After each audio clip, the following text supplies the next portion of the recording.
الحمد لله رب العالمين، والصلاة والسلام على سيد المرسلين محمد وعلى آله وصحبه أجمعين. أما بعد، فأعوذ بالله من الشيطان الرجيم. بسم الله الرحمن الرحيم. يا أيها الذين آمنوا اركعوا واسجدوا واعبدوا ربكم وافعلوا الخير لعلكم تفلحون. صدق الله العظيم. উপস্থিত সম্মানিত মুসল্লিয়ান কিরাম, আল্লাহ সুবহানাহু ওয়া তাআলা শুকরিয়া আদায় করছি, যিনি আমাদেরকে মুসলিম বানিয়েছেন, ঈমানের মতো শ্রেষ্ঠ নিয়ামত দান করেছেন, যিনি আমাদের ভেতরে ভ্রাতৃত্বের বাঁধন তৈরি করে দিয়েছেন, যিনি আমাদের মধ্যে পরস্পরের প্রতি সহমর্মিতা, সমবেদনা, সহযোগিতার মনোবৃত্তি, অনুভূতি সৃষ্টি করে দিয়েছেন। সে মহান স্রষ্টার সমীপে শুকরিয়া আদায় করে একসাথে সবাই বলছি আলহামদুলিল্লাহ। আমরা সবাই তো জান্নাতে যেতে চাই, কেউ জাহান্নামে যেতে চাই না, এক মুহূর্তের জন্যও নয়। কারণ আমাদেরকে তো আসলে সৃষ্টি করা হয়েছে জান্নাতের জন্যেই। জান্নাতই আসলে আমাদের আসল ঠিকানা। তবে এই জান্নাত আল্লাহ সৃষ্টির মধ্যে সবচেয়ে দামি জিনিস, দামি পণ্য। আর সেই জান্নাত পাওয়ার জন্যে চরম মূল্য দিতে হয়। সেই মূল্য কি দিয়ে সেই মূল্য দিতে হয়? সেই মূল্যের নাম হচ্ছে আল আমালুস সালিহ, আমালুল খাইর, নেক আমল। কি আমল? নেক আমল। অতএব যে ব্যক্তি আমলের মানদণ্ডে ধনী, সেই ব্যক্তি আসল ধনী। আর যেই ব্যক্তি আমলের মানদণ্ডে গরিব, নিঃস্ব, ফকির, সেই ব্যক্তি আসল ফকির। এই জন্য আল্লাহ পাক বলছেন, ওয়ালিকুল্লিন দারাজাতুম মিম্মা আমিলু ওয়ালিয়ুওয়াফিয়াহুম আ'মালাহুম ওয়া হুম লা ইউযলামুন। প্রত্যেকেরই একটা অবস্থান আছে আল্লাহর কাছে। দারাজাত কি অনুপাতে? আমল অনুপাতে। সুবহানাল্লাহ। ধরুন আমরা দুই বন্ধু একসাথে চলাফেরা করি, পাশে দাঁড়িয়ে নামাজ পড়ি, কিন্তু আপনার আমল আর আমার আমল হয়তো সমান নয়। আপনি আপনার আমল দিয়ে অনেক উপরে চলে গেছেন, আর আমি আমার আমলের নিঃস্বতার কারণে অনেক পেছনে পড়ে আছি। আল্লাহ বলছেন, আমি সবাইকে তার যথার্থ প্রাপ্তি দেব, কাউকে জুলুম করব না। তাহলে আল্লাহকে পাওয়ার জন্য কি দরকার? আমল দরকার। এই আমল অনেক ধরনের রয়েছে। আল্লাহ সুবহানাহু ওয়া তাআলা তাকে পাওয়ার জন্যে আমাদের সামনে অনেক আমলের সুযোগ রেখেছেন। কেউ হয়তো দুই একটি আমল নিয়ে খুশি, আবার কেউ আরও কিছু বেশি নিয়ে খুশি, আবার কেউ হয়তো কিছুই করছে না, আবার কেউ সবগুলো আমল একটু একটু করে করার চেষ্টা করে। আছে নাকি নাই? ওই যে বৈচিত্র্য বা পারতম্য এখানে সৃষ্টি হয়েছে।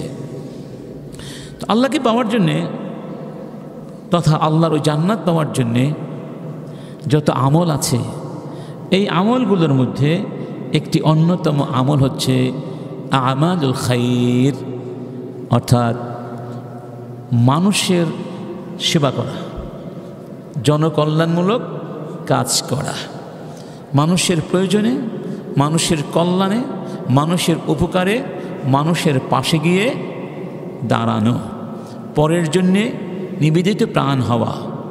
কবিতায় আমরা পড়েছিলাম না, মনে আছে? আপনাকে লয়ে বিব্রত রহিতে আসে নাই কেহ, অবনী পড়ে সকলের তরে, সকলে আমরা, প্রত্যেকেই আমরা পরের তরে। আসলে একজন মুমিনের জীবনের যত ভিত্তি আছে, ইসলামী সভ্যতার যত ভিত্তি আছে, এর একটি অন্যতম ভিত্তি হচ্ছে মানব সেবা, জনসেবা, সৃষ্টির সেবা, সৃষ্টির কল্যাণে নিবেদিত প্রাণ হওয়া, মানুষের অভাবে মানুষের কাছে যাওয়া, মানুষের প্রয়োজন পূরণ করার জন্য ঝাঁপিয়ে পড়া। সুবহানাল্লাহ। তাহলে এই সৃষ্টির সেবার মধ্যে স্রষ্টার কি আছে? সন্তুষ্টি আছে। মানব সেবায় স্রষ্টার ভালোবাসা আছে। এই সব সৃষ্টি কার? আল্লাহ সুবহানাহু ওয়া তাআলা। তাই সৃষ্টিকে যদি আমরা সেবা করি, সৃষ্টির প্রয়োজন পূরণ করতে পারি, কোনো সৃষ্টির মুখে হাসি ফুটাতে পারি, কোনো সৃষ্টির কষ্ট দূর করতে পারি, তাহলে অবশ্যই খুশি হয়ে যান কে? আল্লাহ সুবহানাহু ওয়া তাআলা। আর আল্লাহকে খুশি করতে পারলে জান্নাতও পাওয়া যাবে, মুক্তিও পাওয়া যাবে, সফলতা পাওয়া যাবে, সব কিছুই তখন পাওয়া সম্ভব এবং সহজ হয়ে যাবে। আর অন্য পক্ষান্তরে যদি আল্লাহর সন্তুষ্টির কথা চিন্তা না করে, মানুষের সুযোগ সুবিধা, কল্যাণ, অভাব, প্রয়োজনের বিবেচনা না করে শুধু নিজেই সব কিছু ভোগ করার জন্য অস্থির হয়ে থাকি, তাহলে কিছুই আসলে পাওয়া যাবে। হয়তো ক্ষণিকের ভোগের কিছুটা ক্ষণিক স্বাদ পাওয়া যাবে, কিন্তু এর চরম মূল্য পরকালে দিতে হবে। এই জন্য আল্লাহ পাক বলছেন, ওয়ায়াউমা ইউরাদুল লাযীনা কাফারু আলান নার, কাফেরদেরকে যখন জাহান্নামের মধ্যে ফেলে দেয়া হবে, জাহান্নামের মধ্যে ছুঁড়ে মারা হবে, জাহান্নামের কাছে আনা হবে, ওই জাহান্নাম দেখে তারা অস্থির হয়ে যাবে। রব্বুল আলামিনের পক্ষ থেকে বলা হবে, আযহাবতুম তাইয়্যিবাতিকুম ফি হায়াতিকুমুদ দুনিয়া ওয়াস্তামতা'তুম বিহা। এই দুনিয়ায়, ওই দুনিয়ায় যখন তোমরা ছিলে, তোমাদেরকে আমি যত তয়্যিবাত দিয়েছিলাম, সুন্দর সুন্দর জীবন উপকরণ দিয়েছিলাম, জীবনকে ভোগ করার যত নেয়ামত দিয়েছিলাম, সব নিজেরাই ভোগ করেছো। দুনিয়ায় সব নেয়ামত ভোগ করে শেষ করে দিয়ে এসেছো, আজকের জন্যে তোমরা কিছুই পাঠাওনি। মানে নিজেদের কথাই চিন্তা করেছো, মানুষের কথা তোমরা চিন্তা করো নাই। মানুষের কল্যাণে অর্থ সম্পদ ব্যয় করনি, মানুষের কাছে ঝাঁপিয়ে যাওনি, দৌড়ে যাওনি, যে কারণে তোমাদের যা ছিল সব ভোগ করে দুনিয়াতেই নিঃশেষিত করে এখন শূন্য হাতে আমার কাছে এসেছো। ফালইয়াউমা তুজজাউনা আযাবাল হুনি বিমা কুনতুম তাস্তাকবিরুনা ফিল আরদি ওয়া বিমা কুনতুম তাফসুকুন। অতএব আজকের এই দিনে তোমাদেরকে চরম অপমানজনক শাস্তি আমি দেব, কারণ তোমরা আমার জমিনে অহংকার করেছ, আমার নেয়ামত দিয়ে অহংকার করে দাম্ভিকতার সাথে পৃথিবীতে বিচরণ করেছ। মানুষকে কিছুই দাওনি, মানুষকে ভালোবাসা দাওনি, মানুষের সেবা করনি। অতএব তোমাদের সেই অন্যায়ের কারণে, ফুসুকের কারণে এবং তাকাব্বুর, অহংকারের কারণে আজকে আমি তোমাদেরকে চরমভাবে লাঞ্ছিত করব। আর এই জন্য আল্লাহ সুবহানাহু ওয়া তাআলা আমাদেরকে কোরআনের বিভিন্ন জায়গায় আমালুল খাইর অর্থাৎ কাদা ও হাওয়াইজিন নাস, মানুষের প্রয়োজন অভাব পূরণ করে মানব সেবা সৃষ্টি সেবার প্রতি আমাদেরকে উদ্বুদ্ধ করেছেন, আমাদেরকে আদেশ করেছেন। রব্বুল আলামিন বলছেন, ইয়া আইয়ুহাল্লাযীনা আমানু, হে ঈমানদারগণ, ইরকাউ ওয়াসজুদু, রুকু করো, সিজদা করো, ওয়াবুদু রাব্বাকুম, আর শুধু রবের ইবাদত করো। এরপরে বললেন, ওয়াফআলুল খায়রা লাআল্লাকুম তুফলিহুন, আমার জন্য রুকু করবে, আমার জন্য সিজদা করবে, আমারই শুধু ইবাদত করবে এবং পাশাপাশি আমার বান্দাদের সৃষ্টিরও কল্যাণ সাধন করবে। ওয়াফআলুল খায়রা, ভালো ভালো কাজ করবে, যত কল্যাণজনক কাজ আছে, যত মানব সেবার কাজ আছে, যত মানব হিতৈষীমূলক পরোপকারিতামূলক কাজ আছে, এই কাজগুলো তোমরা আঞ্জাম দেবে, এই ক্ষেত্রে তোমরা এগিয়ে যাবে, অগ্রণী হবে। সুবহানাল্লাহ, তাহলেই তোমরা সফল কাম হতে পারবে। আমাদের মাঝে এই চেতনা হারিয়ে যাচ্ছে স্বার্থপরতার কারণে, ভোগবাদিতার কারণে, বস্তুতান্ত্রিকতার প্রাবল্য এবং প্রাধান্য, আধিপত্য আমাদের উপরে সৃষ্টি হওয়ার কারণে আমরা এখন এই ভ্রাতৃত্ববোধ ভুলে যাচ্ছি, মনুষ্যত্ববোধকে ক্রমান্বয়ে ভুলে যাচ্ছি। এজন্য আমাদের আত্মসমীক্ষা দরকার, আত্মপর্যালোচনা করা দরকার। হারিয়ে যাওয়া বা হারিয়ে যাওয়ার উপক্রম হওয়া এই আমলের দিকে আমাদেরকে আবার নতুন করে ছুটে আসতে হবে। কম বেশি হয়তো কিছু না কিছু ভালো কাজ আমরা করি না একেবারে তা নয়, তবে একজন মুমিনের কাছে প্রত্যাশা আরও অনেক অনেক বেশি। যদি আমরা সেভাবে সেই প্রত্যাশা পূরণ করতাম, তাহলে কি আমাদের সমাজে এত দরিদ্র জনগোষ্ঠী খুঁজে পাওয়া যেত? ধরুন একজন ব্যক্তি তার ছেলে বা মেয়ের বিবাহে 5 তারা হোটেলে যেই কয়েক লক্ষ টাকা, যে লক্ষ টাকা ব্যয় করেন, এর 3 ভাগের 1 ভাগ ব্যয় করলেও কিন্তু বাহিরে অনেক ভালো অনুষ্ঠান করা যেত। ওই ব্যক্তি যদি এই লক্ষ টাকাগুলো একদিনে এক বেলে নষ্ট না করে সমাজের দরিদ্র মানুষগুলোকে সাহায্য করতেন, বেকার যুবকদেরকে কর্মসংস্থান করার জন্য দিয়ে দিতেন, তাহলে স্থায়ীভাবে এই সমাজ দারিদ্র্য বিমোচনের পথে এগিয়ে যেতে পারত। কিন্তু সেই অনুভূতিটা আমাদের মাঝে নাই। এই বিষয়গুলো ইনশাআল্লাহ আমরা দেখব যে যারা আমাদের পূর্বসূরি ছিলেন, সাহাবায়ে কেরাম, তাবেঈন, তাবেঈন, তারা কিভাবে জনকল্যাণ করেছেন, তারা কিভাবে মানুষের পাশে গিয়ে সর্বশক্তি নিয়ে দাঁড়িয়েছিলেন। এই ইতিহাসগুলো, কাহিনীগুলো আশা করি আমাদের ভেতরে প্রেরণা সৃষ্টি করবে ইনশাআল্লাহ।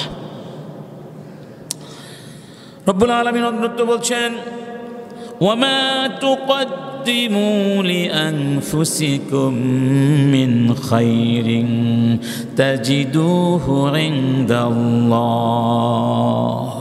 তোমরা তোমাদের নিজেদের জন্যে যা কিছু কল্যাণ আল্লাহর কাছে পাঠিয়েছ, উপস্থাপন করেছ, সেগুলো তোমরা দেখবে। অর্থাৎ আমরা যদি মানুষের সেবা করি, মানুষের প্রয়োজন পূরণ করতে এগিয়ে যাই, তাহলে যেন আমরা ওই ব্যক্তির কল্যাণ করলাম না, কল্যাণ করলাম আসলে আমার, কার?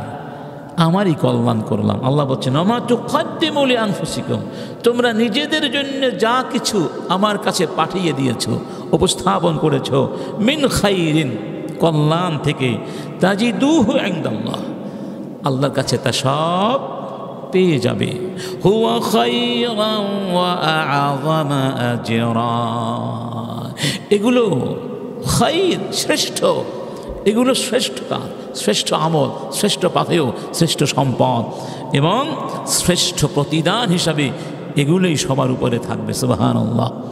এরপরে বলছেন, ওয়াস্তাগফিরুল্লাহ ইন্নাল্লাহা গফুরুর রহিম, আমার কাছে তাওবা করো, আমার কাছে ক্ষমা চাও, আমি ক্ষমা করে দেব।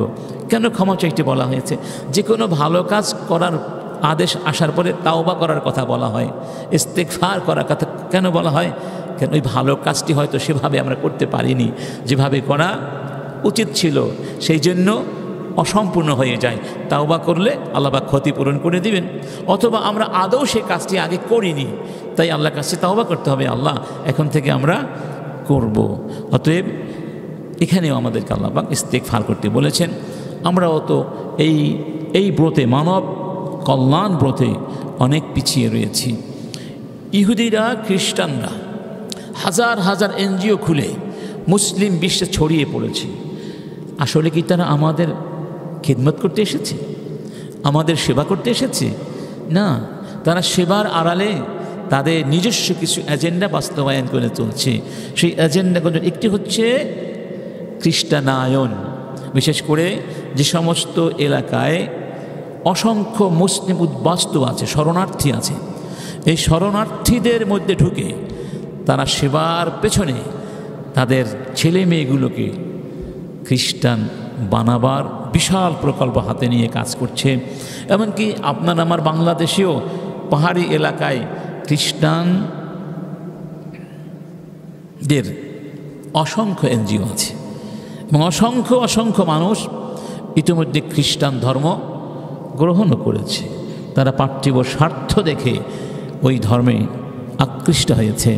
অথচ এই কাজটি তো আমাদের করা উচিত ছিল। মানুষের সেবাই তো আমাদের সবার আগে অগ্রণী হওয়ার কথা ছিল। আমাদের সেবা ধর্ম দেখে মুগ্ধ হয়ে মানুষ মুসলিম হবে, অথবা মিনিমাম যারা মুসলিম আছেন তারা ইসলামের উপরে অটল থাকবেন, অন্য ধর্ম গ্রহণ করবেন না। তাহলে আমরা একদিকে নিজেদেরও ক্ষতি করলাম, ইসলামেরও ক্ষতি করলাম, এই অর্থে যে আমরা আমাদের ভাইদেরকেও হারিয়ে ফেলছি, কারণ তারা আমাদেরকে অভাবের সময়, বিপদের সময় কাছে পায় নাই। এই জন্য কি আমাদেরকে আল্লাহর কাছে জবাব দিতে হবে না? অবশ্যই জবাব দিতে হবে। এজন্য আমরা আবেদন করব, আল্লাহ পাক যাদেরকে সম্পদ দিয়েছেন, যোগ্যতা দিয়েছেন, নেতৃত্বের কোয়ালিটি দিয়েছেন, ইসলাম প্রচার করার মতো অভিজ্ঞতাও আছে, তারা অবশ্যই এই সব দুর্গম এলাকায়, পাহাড়ি এলাকায় এবং যে সমস্ত জায়গায় ষড়যন্ত্র করে আমাদের ভাইদেরকে ধর্মান্তরিত করবার অপচেষ্টা করা হচ্ছে, এই সব জায়গায় যেন আমরা ছড়িয়ে পড়ি, আমাদের কার্যক্রমকে প্রসারিত করি। আলহামদুলিল্লাহ, হয়তো গত 16 বছর আমরা অনেক বাধার কারণে এই সব জায়গায় যেতে পারিনি। আমাদের রাষ্ট্রপ্রধানরা মুসলমান হলেও তারা ইমানে, আকীদায়, আচরণে আসলে ইসলাম বিদ্বেষী ছিলেন, যে কারণে ইসলামের কথা বললে তারা আমাদের শত্রু মনে করতেন। জঙ্গিবাদের বিভিন্ন তকমা লাগিয়ে এই সব জায়গায় ইসলাম প্রচার প্রসার এবং মানব সেবা থেকে অনেককে বাধা দিয়ে জেল জুলুম পর্যন্ত তাদের করা হয়েছে। কথা ঠিক না বেঠিক? আল্লাহ পাক আমাদেরকে এখন সুযোগ দিয়েছেন, এই সুযোগটি আমরা কাজে লাগাবো ইনশাআল্লাহ। মানুষের সেবা করলে, সৃষ্টির পাশে গিয়ে দাঁড়ালে আমাদের কোনো ক্ষতি নেই, বরং এখানে সবার লাভ। সাধারণত মানুষ কোনো কাজ করার আগে চিন্তা করে এই কাজটি করলে আমার কি লাভ আছে, ঠিক না? এটা অন্যায় চিন্তা নয়, কারণ যে কাজে কোনো লাভ নেই, যে কাজে কোনো উপকারিতা নেই, কল্যাণ নেই, ফল নেই, অর্থাৎ আমরা এখানে লাভ বলতে ওই লাভের কথা বলছি, ওই কল্যাণের কথা বলছি যেগুলো আল্লাহর কাছে স্বীকৃত,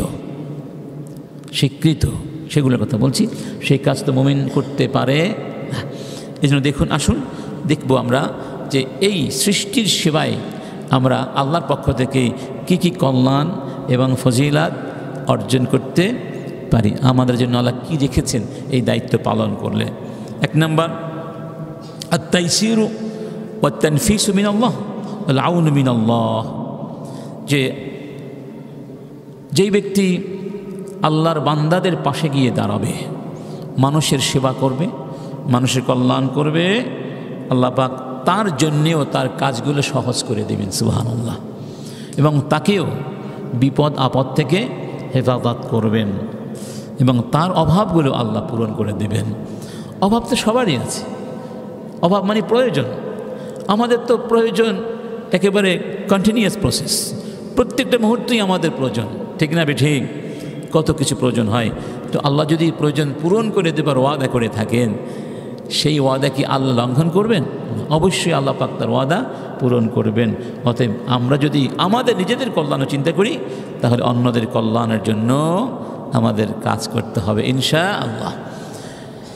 বিশ্বনবী মুহাম্মাদুন সাল্লাল্লাহু আলাইহি ওয়াসাল্লাম বলছেন, মান নাফাসা আন মুসলিমিন কুরবাতাম মিন কুরাবিদ দুনিয়া নাফাসাল্লাহু আনহু কুরবাতাম মিন কুরাবি ইয়াউমিল কিয়ামাহ।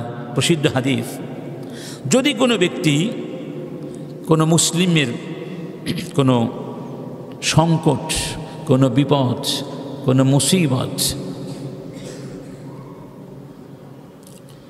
কোনো কুরবা মানে সংকট থেকে তাকে মুক্ত করার জন্য তার পাশে গিয়ে দাঁড়ায় এবং সেই সংকট থেকে তাকে উদ্ধার করতে পারে, যেই দিন কিয়ামতের কঠিন ময়দানে আমরা কঠিন সংকটের মধ্যে পড়ে যাব, যেখানে কেউ কারো পরিচয় দেবে না, সেই দিন আল্লাহ ওই ব্যক্তিকে কিয়ামতের সংকট থেকে মুক্তি দিবেন। সুবহানাল্লাহ, সুবহানাল্লাহ বলবো না? তাহলে দুনিয়ায় যদি কেউ কাউকে সংকট থেকে উদ্ধার করার চেষ্টা করে, আল্লাহ পাক তাকেও কিয়ামতের ময়দানে একটি সংকট থেকে বাঁচিয়ে দিবেন। ওয়ামান ইয়াসসারা আলা মু'সিরিন ইয়াসসারাল্লাহু আলাইহি ফিদ দুনিয়া ওয়াল আখিরাহ। যেই ব্যক্তি অসচ্ছল ব্যক্তিকে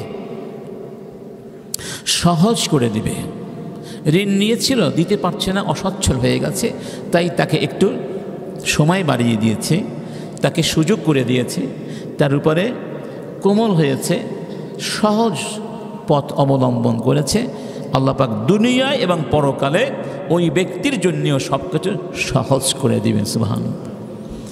ওয়ামান সাতারা মুসলিমান সাতারাহুল্লাহু ইয়াউমাল কিয়ামাহ। আর যেই ব্যক্তি আরেকজন মুসলমানের দোষগুলো ত্রুটিগুলো গোপন করেছে, যেই দোষ ত্রুটিগুলো প্রকাশ করে দিলে ওই ব্যক্তি মানুষের কাছে, সমাজের কাছে লাঞ্ছিত হয়ে যান, অপমানিত হয়ে যান, তার মান সম্মান ক্ষতিগ্রস্ত হয়। যদি আমরা ওই ব্যক্তির দোষগুলো জেনে গোপন করতে পারি, কাউকে বলবো না, রব্বুল আলামিন আমাদের দোষগুলো কিয়ামতের ময়দানে গোপন করে দিবেন। কিয়ামতের ময়দানে সমস্ত সৃষ্টিকে যখন আনা হবে, সেই সৃষ্টির সামনে যদি আপনার আমার অপরাধগুলো, নাফরমানিগুলো প্রকাশ করে দেয়া হয়, আমাদের কোনো সম্মান কি থাকবে? কি বলেন, থাকবে? সে হাসরের ময়দানে আল্লাহ পাক আমাদেরকে লাঞ্ছিত করবেন না। আল্লাহু ফি আউনিল আবিদি মা দামাল আবিদু ফি আউনি আখিহি।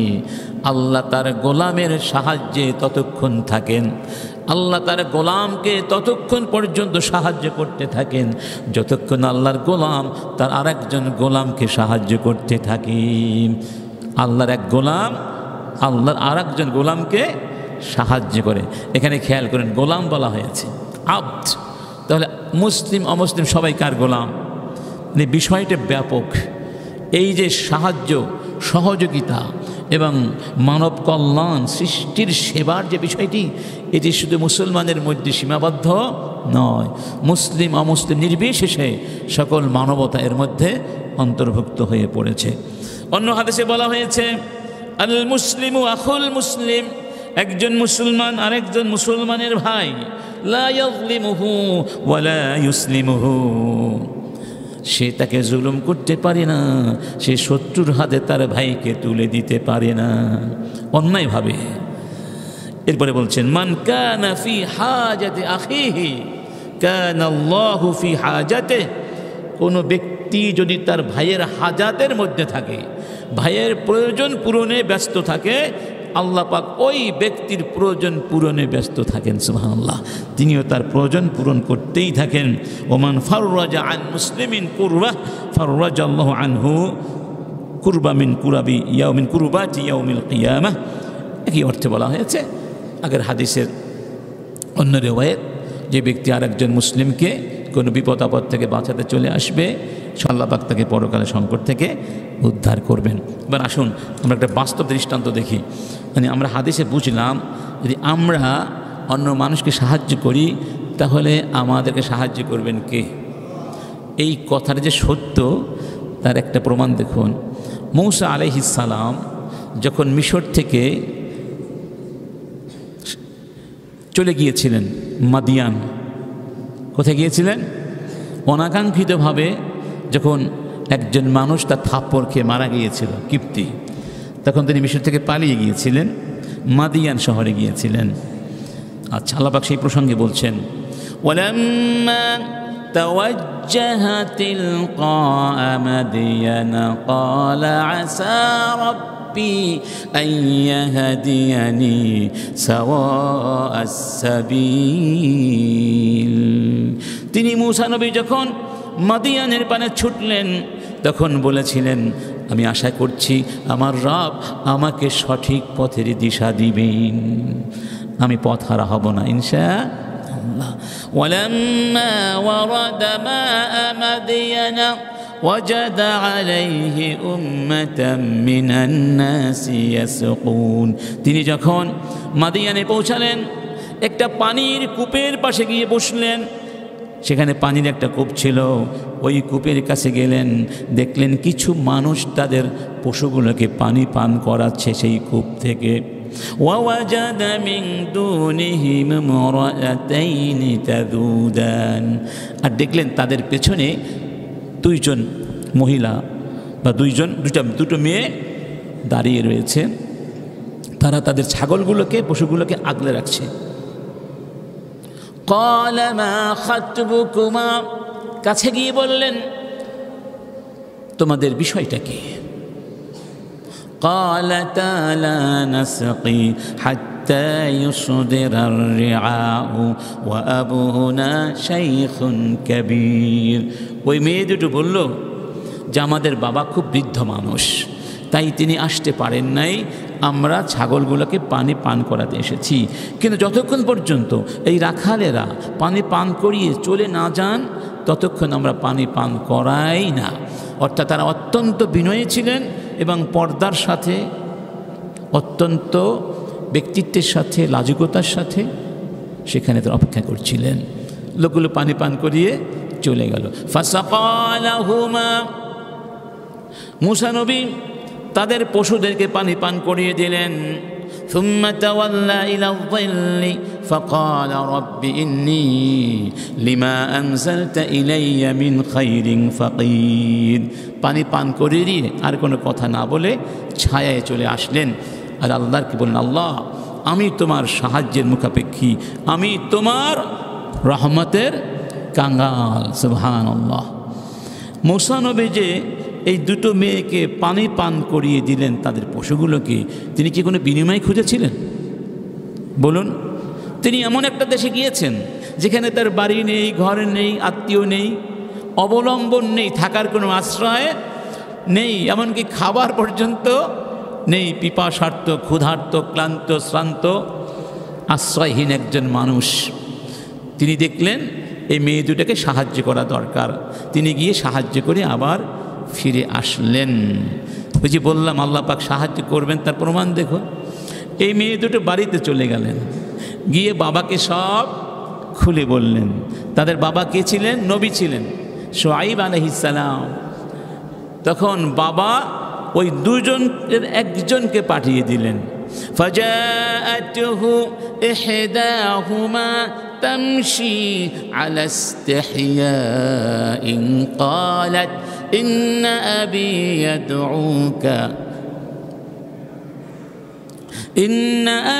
ইয়াদউকা লিয়াজজিয়াকা আজরা মা সাকাইতা লানা।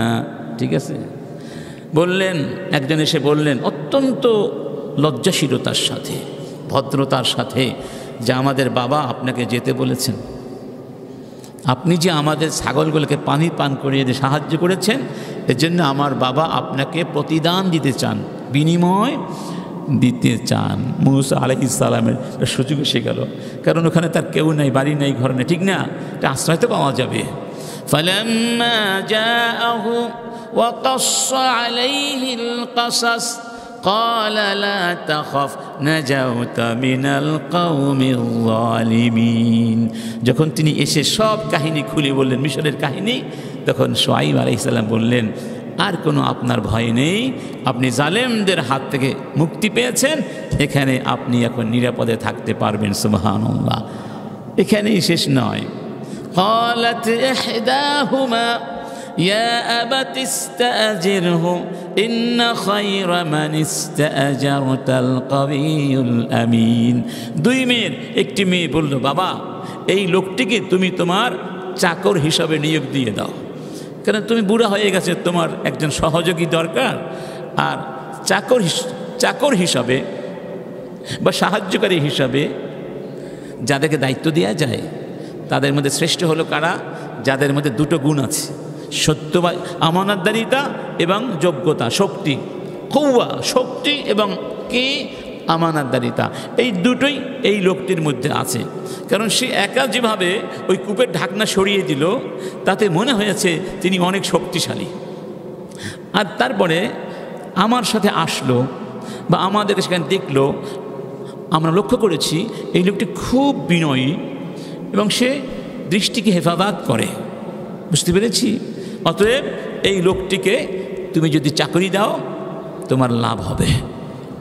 আচ্ছা, এরপরে শুআয়ব আলাইহিস সালাম তাকে বললেন, ক্বালা ইন্নী উরিদু আন উনকিহাকা ইহদা ইবনাতাইয়া হাতাইনি আলা আন তা'জুরানি সামানিয়া হিজাজ ফাইন আতমামতা আশরান ফামিন ইনদিক ওয়া মা উরিদু আন আশুক্কা আলাইক সাতাজিদুনি ইনশাআল্লাহু মিনাস সালিহিন।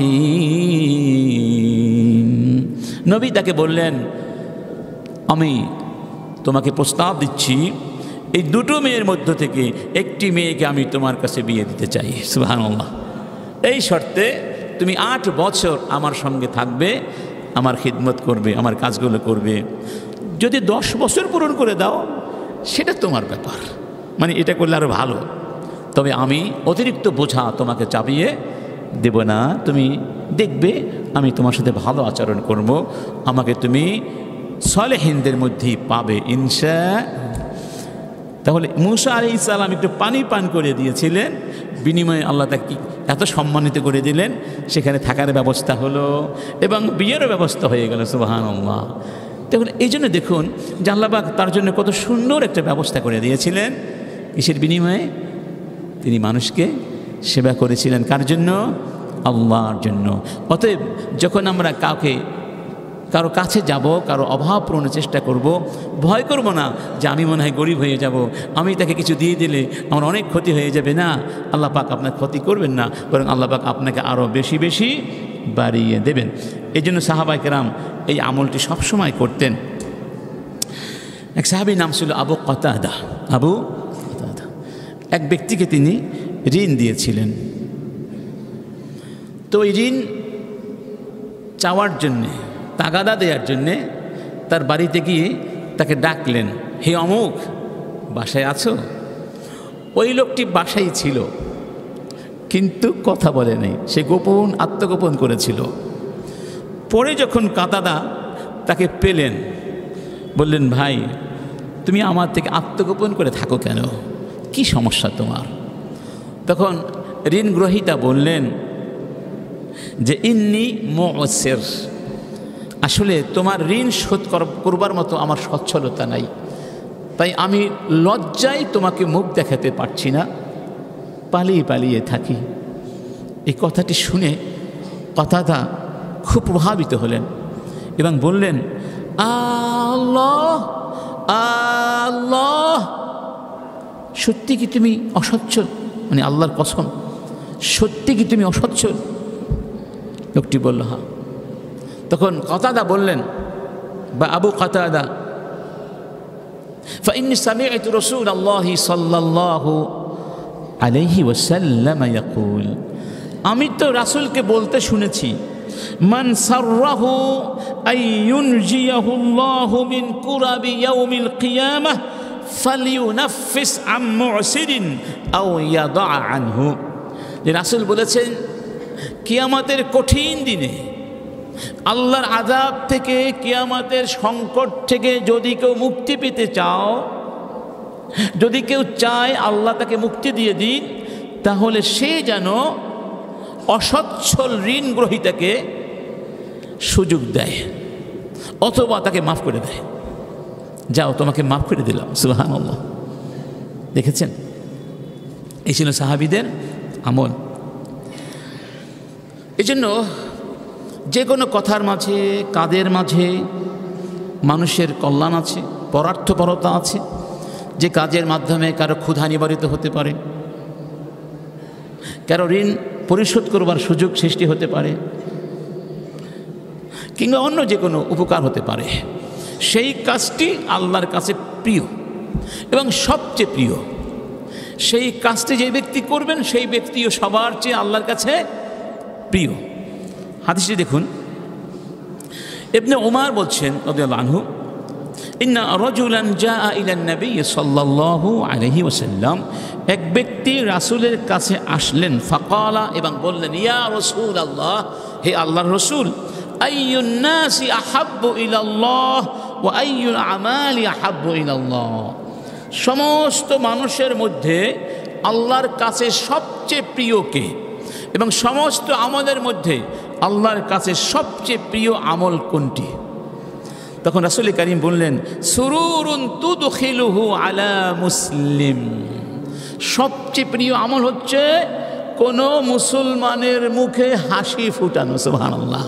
মানে কাউকে আনন্দিত করা, কোনো দুঃখী, কোনো ব্যথিত, কোনো চিন্তিত মানুষ, তাদের মুখে হাসি ফুটানো, এটা হলো শ্রেষ্ঠ আমল। তো হাসি কখন ফোটে? যখন ক্ষুধার্ত ব্যক্তির ক্ষুধা নিবারিত হয়, তখন তার মুখে হাসি ফোটে। সুবহানাল্লাহ। এই হাসির অনেক দাম কার কাছে? আল্লাহর কাছে। একটা কাহিনী মনে আছে, বলেছিলাম, ওই যে আবু নাসর আস-সাইয়াদ নামে একজন বড় আলেম ছিলেন। আবু নাসর আস-সাইয়াদ খুব সম্ভব তাবেঈ ছিলেন।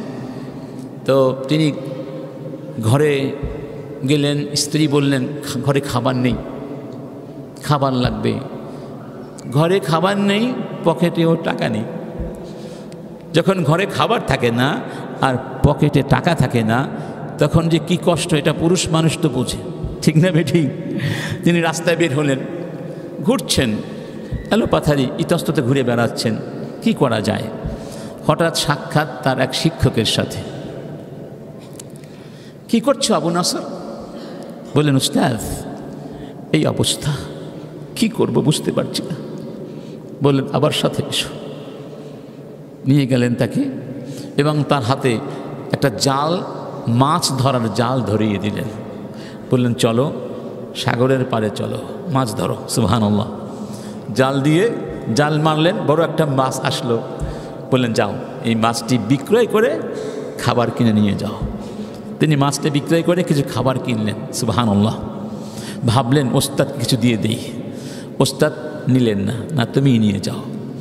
যাওয়ার সময় পথিমধ্যে একজন মহিলাকে দেখলেন, তার ছোট্ট মেয়েকে নিয়ে রাস্তার পাশে বসে আছে, আর মেয়েটি খুব করুণ সুরে কান্না করছে। কাছে গিয়ে বললেন, কি হয়েছে আপনাদের? মেয়েটি কাঁদছে কেন? মা বললেন, আমার মেয়েটি 3 দিন ধরে কিছু খায়নি, এই ক্ষুধায় কাঁদছে, কি করব বুঝতে পারছি না। তখন তার হাতে খাবার। ভাবছেন খাবারটুকু দিয়ে দিবেন নাকি তাদেরকে এই অবস্থায় রেখে নিষ্ঠুর হয়ে চলে যাবেন। এক পর্যায়ে খাবারগুলো ওই মেয়েটির হাতে, মায়ের হাতে তুলে দিলেন। তারা খাবার খেয়ে খুশি হলেন। মেয়েটি এবার হাসতে লাগলো আনন্দে। এবার তিনি রওনা করলেন, কারণ বাসায় গিয়ে কী বলবেন? তারাও তো 3 দিন থেকে ক্ষুধার্ত বাসায় হাঁটছেন। হঠাৎ করে এক ব্যক্তির সাথে দেখা। তিনি বললেন, তুমি কি আবু নাসরকে চিনো? বললেন, সরি, তুমি কি অমুককে চিনো? বললেন, আমি তো তাকে চিনি। কেন ভাই, তোমার কি প্রয়োজন? সেই লোক তো আমার বাবা, তিনি তো বহু আগে মারা গেছেন, কেন তুমি তাকে খুঁজছো? লোকটি বলল, আমি অনেক বছর আগে তোমার বাবার কাছ থেকে 1000 দিনার ধার নিয়েছিলাম, দিতে পারি নাই। এখন আল্লাহ আমাকে তৌফিক দিয়েছে, আমি সেই ঋণটা শোধ করতে এসেছি। যেহেতু তুমি তোমার বাবার সন্তান, তাই তুমিই তো হকদার, এই নাও 1000 দিনার। সুবহানাল্লাহ। খাবার কিনে নিলেন, অভাবটা মিটে গেল। এবার তখন তো 1000 দিনের তো বিশাল ব্যাপার। তিনি ব্যবসা শুরু করলেন, ব্যবসায় আল্লাহ পাক বরকত দান করলেন, এমন বরকত দিলেন এখন আবু নাসর 1000 দিনারের কমে কোনো দান খয়রাত করেন না, এত বেশি দান খয়রাত করতে লাগলেন। সুবহানাল্লাহ। দান খয়রাত করতে করতে তার মনের মধ্যে একটা ভাব আসলো যে আলহামদুলিল্লাহ আমি এত বেশি জনসেবা করছি যে আমি আশা করি জান্নাতে যেতে পারবো সহজেই। একটা ভাব আসতে পারে না? তিনি বলছেন আমি রাত্রে ঘুমালাম, স্বপ্নে দেখলাম কিয়ামত হয়ে গেছে, আমাকে ডাকা হচ্ছে হিসাব নিকাশের জন্যে, মিজান দাঁড়িপাল্লায় আমার আমলগুলো ওজন করা হবে। আমি তো মনে মনে খুশি যে আমার নেকির পাল্লা ইনশাআল্লাহ ভারী হয়ে যাবে। যখন আমার নেকি মানে নেক হাসানাত সাইয়াত ওজন করা হলো, সাইয়াতের পাল্লা ভারী হয়ে গেল, গুনার পাল্লা ভারী হয়ে গেল। সর্বনাশ। এখন তো জাহান্নাম ছাড়া কোনো উপায় নেই। আল্লাহর পক্ষ থেকে বলা হলো দাঁড়াও, আমার এই বান্দার আরেকটি আমল আছে, সেটা ওজন করা হয় নাই। ওই যে ক্ষুধার্ত মা আর মেয়েকে কিছু খাবার দিয়েছিল, ওই খাবারটুকু ওজন করো। এবার সমান সমান হয়ে গেল, এখনো মুক্তি নিশ্চিত নয়, সমান সমান। আমি চিন্তায় পড়ে গেলাম কি হবে আমার। আল্লাহর পক্ষ থেকে বলা হলো স্বপ্ন এটা, আরও একটু আমল আছে আমার বান্দার। ওই ছোট্ট মেয়েটি যখন ওই খাবারটুকু খেয়েছিল, খাবার খেয়ে যে একটি হাসি দিয়েছিল, ওই হাসিটুকু ওজন করো। যে ওজন করা হলো, সুবহানাল্লাহ, নেকির পাল্লাটা ভারী হয়ে গেল। এজন্য বলেছিলাম মানুষের কল্যাণ সেটা আপনার নিজের কল্যাণ। এই চিন্তা করলে কি মানুষ কল্যাণের কাছ থেকে কখনোই পিছপা হতে পারবে? পারবে না। সে কথাই রাসূল এভাবে, এই হাদিস এভাবে বলা হলো সুরুরুন, ওই আনন্দ আল্লাহর কাছে সবচেয়ে শ্রেষ্ঠ। তুদখিলুহু, যে আনন্দটা তুমি ইদখাল করবে, সঞ্চার করবে, আলা মুসলিম, কোন মুসলমানের জন্যে। আও তাকশিফু আনহু কুরবাতান, যেমন কাউকে কোনো সংকট থেকে উদ্ধার করলে। আও তাকদি আনহু দাইনান, কেউ ঋণগ্রস্ত, ঋণ শোধ করতে পারছে না, তুমি তার ঋণটা শোধ করে দিলে। আও তাতরুদু আনহু জুআন, ক্ষুধার্ত, খাবার নেই, তুমি তার ক্ষুধাটা নিবারণ করে দিলে। সবচেয়ে সেরা আমল, সবচেয়ে, এগুলো আমাদের নবীর কথা, ইসলামের শিক্ষা। এই শিক্ষা কোথায় আর আজকে আমরা কোথায়? একটু চিন্তা করব, সবাই চিন্তা করব। এরকম কেউ ভাববেন না এই কথাগুলো মনে হয় আমাকে বলা হচ্ছে না, এই কথাগুলো বলা হচ্ছে অমুককে, অমুক ধনী ব্যক্তি তাকে বলা হচ্ছে, অমুককে বলা শিক্ষিত মানুষ, এগুলো আমি বুঝবো না, এটা না। প্রত্যেককেই কিন্তু এই কথাগুলো ইন্ডিভিজুয়ালি বলা হচ্ছে, সবাইকেই এই কথাগুলো দ্বারা অ্যাড্রেস করা হচ্ছে। এরকম চিন্তা করতে হবে। শুধু আলেমরা বলবে, আলেমরা করবে, অমুক করবে, তমুক করবে, এটা নয়। ইসলাম সবার জন্য সমান, ঠিক না বে ঠিক? এরপরে বললেন ওয়ালা আন আমশি মা আখিন ফি হাজাতিন আহাব্বু ইলাইয়া মিন আন আ'তাকিফা ফি হাদাল মসজিদি শাহরা। নবীজি বলছেন আমার এই মদিনার মসজিদে, মানে মসজিদে নববীর কথা বলছেন, এই মসজিদে এক মাস আল্লাহর জন্যে ইতিকাফ করার চেয়ে কোনো একজন মানুষের সাথে তার প্রয়োজন পূরণ করতে যাওয়া আমার কাছে বেশি শ্রেয়। আহাব্বু ইলাইয়া ওয়ামান কাফা ওয়াদাবাহু সাতারাল্লাহু আওরাতা। এর সাথে আরেকটি কথাও বলে দিলেন, যেই ব্যক্তি তার ক্রোধকে সংবরণ করবে, আল্লাহ পাক তার গোপন এবং অপমানজনক বিষয়গুলোকে গোপন করে দিবেন। যেই জিনিসগুলো আমরা প্রকাশ করতে পছন্দ করি না, এগুলোকে বলা হয় আওরা। এই আওরাতকে আল্লাহ পাক গোপন করে ক্রোধকে সংবরণ করতে পারবে। আমরা ক্রোধ দেখানো অনেকে ব্যক্তিত্ব মনে করি। কি মনে করি? সেই দিন গাড়িতে উঠলাম, আমাদের বিশ্ববিদ্যালয়ের গাড়ি, গাড়ি সময় মতো ছেড়ে দিয়েছে। আমাদের এক কলিগ আসতে 1 মিনিট লেট করেছিল। তো যেভাবে হোক আমরা বললাম একটু দাঁড়াও, তার ব্যাগটা এখানে আছে। তো কলিগ ভাই এসে ড্রাইভার আর ওই তার যে কন্ডাক্টর এমন রাগে ধমক দিল, লোকগুলো মানে নির্বাক হয়ে তাকিয়ে আছে। এতটা রাগ না হলেও চলে, আমরা ওটা করি। তা কাজের লোক, হাই বেটা দেরি করলি কেন? দেরি তো হতে পারে না। রাগ করবেন, রাগ করা যায়, কিন্তু রাগের একটা কী থাকা উচিত, সীমারেখা। আমরা মনে করি যত বেশি রাগ হতে পারি বউর সাথে, ছেলে মেয়ের সাথে, ছাত্রদের সাথে, কর্মচারীর সাথে, ততই মনে হয় আমার ব্যক্তিত্ব অনেক বলিষ্ঠ হবে। না, রাগের মাধ্যমে ব্যক্তিত্ব কি হয়? নষ্ট হয়। ব্যক্তিত্ব বিনির্মাণের অন্য উপাদান আছে। তো আল্লাহ পাক বলছেন, রাসূল কারীম বলছেন, রাগ যদি সংবরণ করতে পারো আল্লাহ তোমার আওরাতকে গোপন রাখবেন। ওয়ামান কাযামা গায়যান ওয়ালাউ শাআ আইয়ুমযিয়াহু আল্লাহ মাল্লাহুল্লাহু কলবাহু রাজাআন ইয়াউমাল কিয়ামাহ। যে ব্যক্তি তার ক্রোধকে সংবরণ করবে, ক্রোধের ডাকে সাড়া দিয়ে কারো হক নষ্ট করবে না, অসম্মান করবে না, আল্লাহ পাক কিয়ামতের ময়দানে তার মনের মধ্যে আল্লাহর রহমতের আশা পূর্ণ করে দিবেন। সুবহানাল্লাহ। ওয়ামান মাশা মা আখিহি ফি হাজাহ, যেই ব্যক্তি তার ভাইয়ের কোনো প্রয়োজন পূরণ করতে বের হয়, তার সঙ্গে পথ চলে, হাত্তা ইউসবিতাহা লাহ, এবং সেই প্রয়োজনটা তার জন্য সাব্যস্ত করে পূরণ করে দিতে পারে, আসবাতাল্লাহু কদামাহু ইয়াউমা তাজিল্লুল আকদাম, সেই কিয়ামতের দিন, যেই দিন সিরাত থেকে মানুষের পা পিছলে জাহান্নামে পড়ে যাবে, সেই দিন আল্লাহ তার পদযুগলকে সিরাতের উপরে স্থির, স্থায়ী, মজবুত করে দিবেন। সুবহানাল্লাহ। তার পা সেই দিন পিছলে জাহান্নামে সে পড়বে না। তো সিরাতের মধ্যে দাঁড়িয়ে থাকা, স্থির থাকা, স্থিরভাবে পুলসিরাত পার হয়ে যাওয়া, এটা আমাদের সবাই কাম্য নয়। অতএব যেখানে সুযোগ পাই, সুযোগ যত ছোট হোক, আল্লাহর কাছে কোনো আমল ছোট নাই। যদি আল্লাহর জন্য কাজ হয়, দেখতে হবে কার জন্য করেছেন, আমি কাজটা করছি কার জন্য। সেই কাজকে ছোট থাকে? নাফরমানিও এই অর্থে ছোট কোনো নাফরমানি নাই। কারণ নাফরমানি কার জন্য? কার নাফরমানি? আল্লাহর নাফরমানি। এটা কিভাবে ছোট হয়?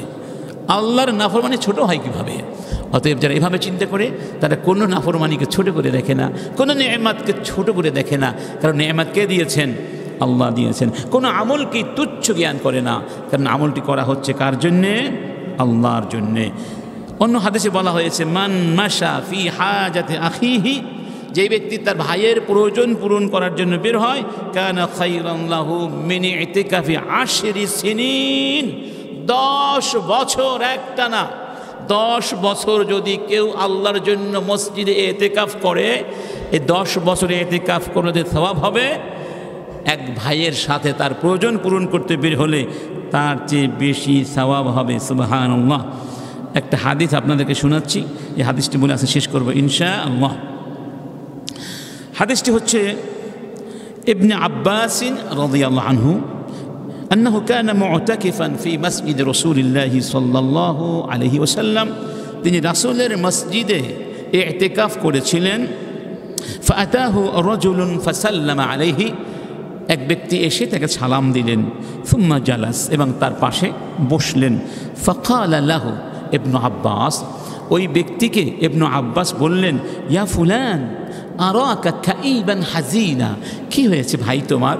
তোমাকে তো খুব চিন্তিত মনে হচ্ছে, তোমাকে খুব টেনশনগ্রস্ত, আপসেট মনে হচ্ছে। কালা নাআম ইয়া ইবনা আম্মি রাসূলিল্লাহ, সত্যি তাই হে রাসূলের চাচাতো ভাই। তো আব্বাস তো এই কথা না বললেও পারতেন, সে চিন্তিত না তা আমার কি আসে যায়? এটাই তো ভ্রাতৃত্ববোধের পরিচয়, ঠিক না? ভালোবাসার পরিচয়। তাকে দেখেই বুঝে ফেললেন তার ভেতরে কোনো একটা দুশ্চিন্তা কাজ করছে। তখন বললেন, লি ফুলানিন আলাইয়া হক, বিষয়টা হচ্ছে অমুক ব্যক্তি আমার কাছে কিছু হক পাবে। হয়তো ঋণগ্রস্ত ছিলেন, কিন্তু লা ওয়া হুরমাত সাহিবি হাদাল কবর লা আকদিরু আলাইহি, আমার ক্ষমতা নেই তার হকটা আদায় করার, সেই জন্য আমি খুব চিন্তিত, কি করব? মানে আমি তার ঋণটা শোধ করতে পারছি না। قال ابن عباس أفلا أكلمه فيك, যদি তুমি আমাকে পারমিশন দাও, অনুমতি দাও, আমি কি তার সাথে তোমার এই বিষয়টি নিয়ে একটু আলাপ করতে পারি? সুবহানাল্লাহ, সুপারিশ করতে পারি, আলাপ করতে পারি, দেখি তোমাকে কোনো সাহায্য করতে পারি কিনা, কিছুটা সময় বাড়িয়ে দেওয়া যায় কিনা, অথবা কিছুটা মাফ করিয়ে আনা যায় কিনা। বললেন নাআম, বললেন ইন্না হাবাবতা, যদি আপনি পছন্দ করেন আমার কোনো আপত্তি নেই। কি সুন্দর কথা, ইন হাবাবতা, ভাষার মধ্যে কত রুচিবোধ। যদি আপনার কোনো আপত্তি না থাকে, যদি আপনি পছন্দ করেন। ফান্তাকাল ইবনে আব্বাস ثم خرج من المسجد فقال له الرجل أنسيت ما كنت فيه। ইবনে আব্বাস মসজিদ থেকে বের হয়ে গেলেন। ওই লোকটি বললেন, ইবনে আব্বাস আপনি কি ভুলে গেছেন আপনি কোন অবস্থায় ছিলেন? আপনি তো ইতিকাফ করেছেন, আপনি ইতিকাফ করেছেন, আপনি কি ভুলে গিয়েছেন? قال لا, আমি ভুলে যাইনি। ولكني سمعت صاحب هذا القبر, বরং এই কবরের মধ্যে যেই নবীজি ঘুমিয়ে রয়েছেন আমি তার মুখে শুনেছি, ওয়ালা আহাদু বিহি কারিবুন ফাদামিআত আইনাহু, এর মাত্র কিছুদিন আগে রাসূল ইন্তেকাল করেছিলেন। যেহেতু শোকের বেদনা এখনো কেটে যায় নাই, বিরহের বেদনা এখনো দগদগে ঘায়ের মতো ভিতরে রয়ে গেছে, দগদগে ঘা। এই কথা বলার সাথে সাথে ইবনে আব্বাসের দুই চোখ বেয়ে অশ্রুধারা নেমে আসলো। তিনি বললেন, এই কবরে শায়িত নবীর মুখে আমি শুনেছি, মান মাশা ফি হাজাতে আখিহি, যেই ব্যক্তি তার ভাইয়ের কোনো প্রয়োজন পূরণ করার জন্য বের হয়, তার সাথে যায়, ওয়া বালাগা ফিহা, এবং সেটা পূরণ করতে পারে, কানা খায়রান, এটা অনেক উত্তম, মিন ইতিকাফি 10 সিনিন, 10 বছর ইতিকাফ করার চেয়ে। আচ্ছা, ওয়ামানি ইতাকাফা ইয়াওমান ইবতিগা ওয়াজহিল্লাহ, যেই ব্যক্তি শুধু একদিন আল্লাহর জন্যেই, আল্লাহর সন্তুষ্টির জন্যেই ইতিকাফ করবে, জাআলাল্লাহু বাইনাহু ওয়া বাইনান নারি সালাসা খানাদিক, ওই ব্যক্তি এবং জাহান্নামের মধ্যে আল্লাহ একদিনের ইতিকাফের কারণে 3 খন্দক দূরত্ব তৈরি করে দেবেন। আবাদ মা বাইনাল খাফিকাইন, আর 1 খন্দক দূরত্ব হচ্ছে পূর্ব আর পশ্চিম দিগন্তের মধ্যকার দূরত্ব। সুবহানাল্লাহ। এবার ভেবে দেখুন 3 খন্দক দূরত্ব কত বিশাল দূরত্ব, অর্থাৎ আল্লাহ পাক তাকে জাহান্নাম থেকে মুক্তি দিবেন। একদিনের ইতিকাফের যদি এই সওয়াব হয়, তাহলে 10 বছরের ইতিকাফের সওয়াব কত বেশি, সেই পরিমাণ সওয়াব আল্লাহ দেবেন। বরং তার চেয়েও খাইর, উত্তম বলা হয়েছে, যদি আপনি আর একজন ভাইয়ের প্রয়োজন পূরণ করতে তার সাথে যেতে পারেন। সুবহানাল্লাহ। আমার বন্ধুগণ, আমরা আজকে এখানে শেষ করব ইনশাআল্লাহ।